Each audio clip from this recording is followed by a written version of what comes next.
নিজের ভাইকে কখনো হিংসা করবা না, দুশমনি করবে না। তুমি যদি তোমার ভাইয়ের সাথে হিংসা করো, দুশমনি করো, তাইলে অন্যরা তোমাদের থেকে আগায় যাবে। মানুষ তোমাদেরকে লাঞ্ছিত করবে। একটা কুকুর আর একটা গাধা প্রতিযোগিতা লাগছে, কি লাগছে?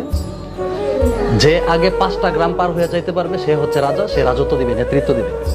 ঠিক আছে?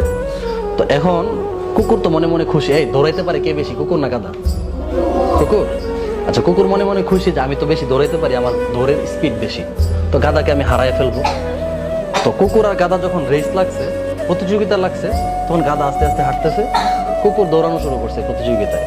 তো কুকুর যখন তার গ্রাম, তার এরিয়া পার হয়ে পরের গ্রামে গেছে, তখন তার যে অন্যান্য সাথী ভাইয়েরা ছিল, অন্যান্য কুকুর যে ছিল, তার জাতি ভাইয়েরা ছিল, এক এলাকার কুকুর আরেক এলাকায় গেলে কি করে? হিংসা করে না? দৌড়ানি দেয় না? হ্যাঁ। তো ওই এলাকার কুকুর দিছে তাকে দৌড়ানি, তো কুকুর তো দিছে দৌড়, কোন রকমে পার হইয়া পরে এই গ্রাম পার করছে, পার করে যখন পরের গ্রামে গেছে, ওই এলাকায় কুকুর আছে না, ওই এলাকার কুকুর আবার তাকে দিছে দৌড়ানি। এইভাবে করতে করতে সে গেছে পিছায়। তো যাই হোক, কোন রকমে সে দৌড়াইতে দৌড়াইতে হাঁপাইতে 5 গ্রাম পার করে গিয়া দেখি গাধা ওইখানে সিংহাসনে বসে আছে। মানে গাধা ওই প্রতিযোগিতায় জিতে গেছে। কুকুর হেরে গেছে কেন? কুকুরের তার ভাইয়ের সাথে হিংসা ছিল, কুকুরের অন্য কুকুরদের সাথে কি ছিল? দুশমনি ছিল। এই দুশমনি থাকার কারণে, ভাই ভাইয়ের দুশমনির কারণে অন্যরা আগায় গেছে আর সে পিছায় গেছে। মানুষ তোমাকে লাঞ্ছিত করবে কিভাবে? তুমি একজন মুসলমান, এখন তুমি অন্য মুসলমান ভাইয়ের সাথে তুমি হিংসা করো, দুশমনি করো।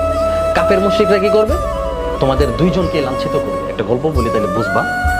2 জন গুরু ছিল, পণ্ডিত ছিল, তো তাদের 2 জনেরই অনেক বেশি ভক্ত ছিল।